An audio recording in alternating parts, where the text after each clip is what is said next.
Welcome to the AFR Saints channel, where we provide you daily content on your favorite team, the New Orleans Saints. Do us a favor and hit that subscribe button. Be sure to leave your comments below and smash that like button. Who dat?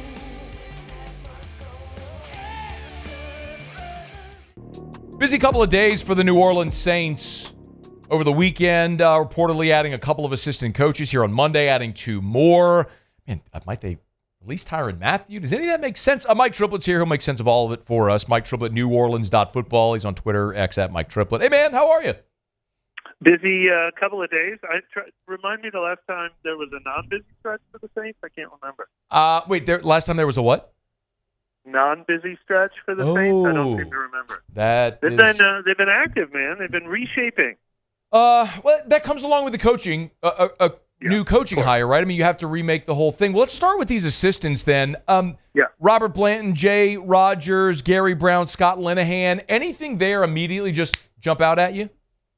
Yeah, well, I mean, Linehan, right? Sure. I mean, he was at Montana, so he had taken a step back in his coaching career, but that's the former head coach on the staff. It's obviously a young staff. Brandon Staley's also a former head coach, but he's probably going to have a senior role. He's going to help with game management. You know, Rizzi comes to mind. Joe Vitt comes to mind. You know, you always want to have those guys on your staff when you're a first-time head coach, and he's really personal to Kellen Moore. He was actually the offensive coordinator for the Lions when they chose Moore as an undrafted rookie, and then kind of quickly realized he was basically a coach on the field type and gave him a lot of assignments, that brought him to Dallas with him, then hired him as a coach. So he obviously means a lot to him. It's good to have a guy like that on his staff, similar to having Nussmeier on his staff, who he's worked with for years and years. So he's building the staff he wanted to build, even though he was obviously the last one to start assembling a staff. So that's good to see that he's got his guys with him. He's going to sink or swim with his guys. You know what's interesting about Gary Brown as well, Mike? You don't typically see lateral moves in the NFL, like a position coach to a position coach. Yeah. Brown was a position coach in Pittsburgh, and I guess he's going to be a position coach in New Orleans. Make that make sense for him. That is interesting. It's similar to the Joel Thomas move with the Giants. He was the Giants running backs coach, and he came back to be the Saints running backs coach. So a lot of time, it could just be based on the relationships that have been built between coaches who've wanted to work together and have the timing and the opportunity. I agree with you that I will be curious to find out what was the genesis behind that one. And look, sometimes maybe Pittsburgh wanted to make a change, and that made him available. But it is really always a reminder when these coaching staffs are getting built. You're always like, oh no, who's this first-time coach going to hire? And it's like, usually it's going to be experienced veterans who are on the other 12 staffs around the league that just got laid off. Glenn Kubiak lands in Seattle, and these guys are always available, even when they're good. Mike Triplett's here. Speaking of the guys getting laid off, I saw the report over the weekend about the Saints possibly releasing Tyrann Mathieu. Mike, I understand he had a production decline, but when I look at his contract, his dead number is higher than his cap hit. So this makes sense. Like, Why would that make sense to part ways with Tyrann at this point? Yeah, I mean, that one doesn't make a ton of sense to me. And I had not heard that they're planning to do that, so we have not reported that ourselves. But, I mean, everything's got to be on the table with this defense this year. I mean, I don't think Demario Davis is going anywhere, but I don't think anyone from that defense should be safe, considering they're changing all the coaches, they're changing the scheme, and they have cap issues. So anything like that would save a little money and get younger and get cheaper and maybe get better and maybe be thinking about the future, I'm never going to dismiss it out of hand. From everything I've been able to gather, I kind of think Cam Jordan winds up back here. I kind of think Taysom Hill winds up staying here with a pay cut. I think Tyrann Mathieu kind of already took his pay cut last year. And then Demario Davis already took his pay cut last year. So I think those guys stay. Obviously, I think Alvin Kamara stays, but none of that would surprise me. So that could be speculation turned into a report. Okay. But I agree with you. They would not save a ton of money with Tyrann, who already reduced his salary quite a bit last year. Mike, you and I have had this conversation so many times over the years about how they can make it work to get within cap compliance. So I'm sure you've probably already gotten the back of the napkin and done the math on this. What would make sense if you keep Cam Jordan and Taysom and Tyrann and Kamara? Like, what are the moves that would make sense, notably to get within cap compliance? Well, I mean, you could do it. You could restructure the top, just a simple restructure, what they do every year, which is, the best comp is probably getting the new credit card and just transferring the balance. So now I don't have to worry about it for another year, except there's no interest, no interest involved when you do that. They've been doing it for 12 years now. Right. So just the old simple restructure route. This money will still be waiting for them again next year. You could get under the 50 they need to get under with 4 guys. You could do it with the top 4 salaries, and it'll be no problem. So it won't be any problem. They don't have to cut anybody to get under the cap.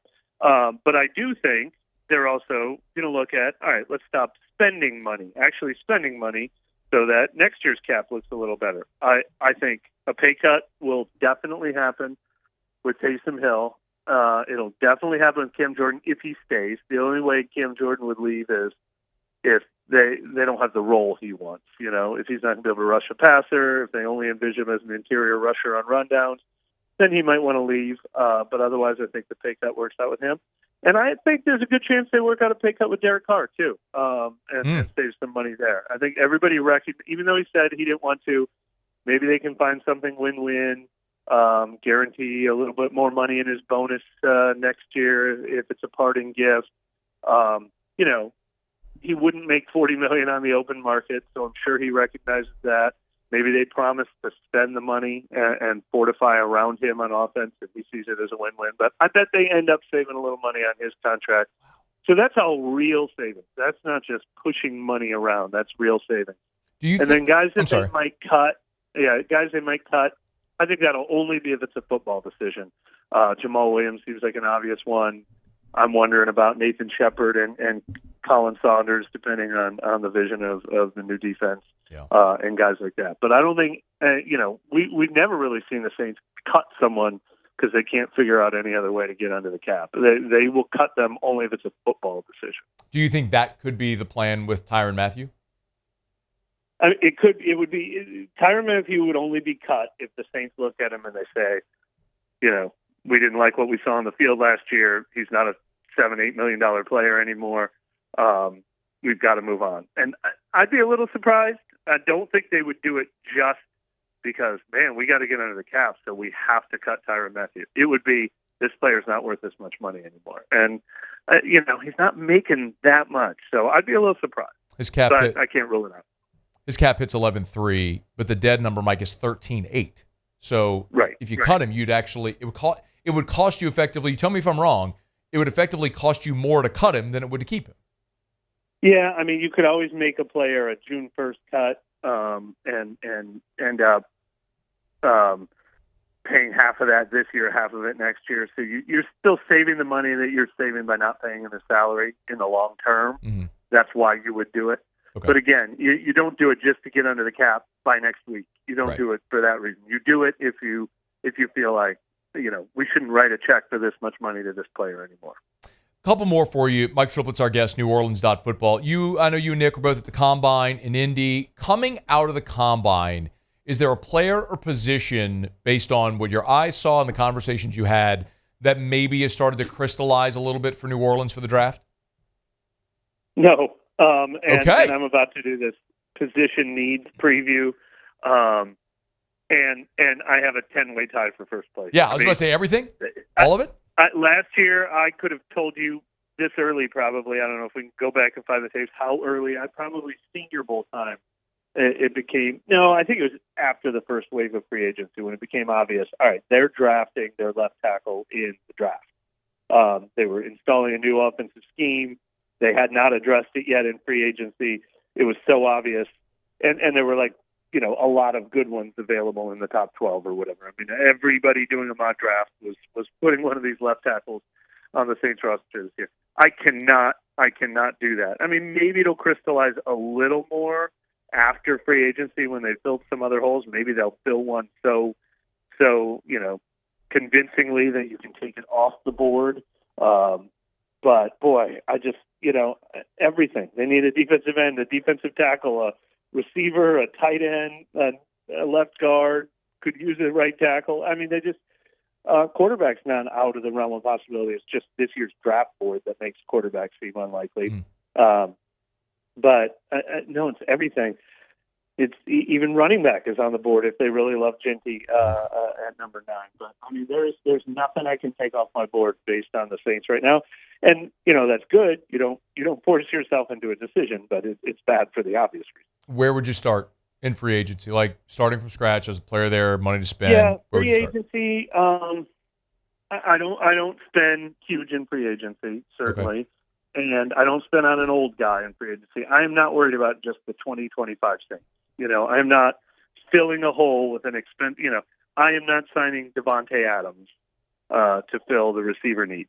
Now, I actually think their salary cap outlook. I did a piece on this a couple weeks ago with the rise in the cap and the expected rise in the cap.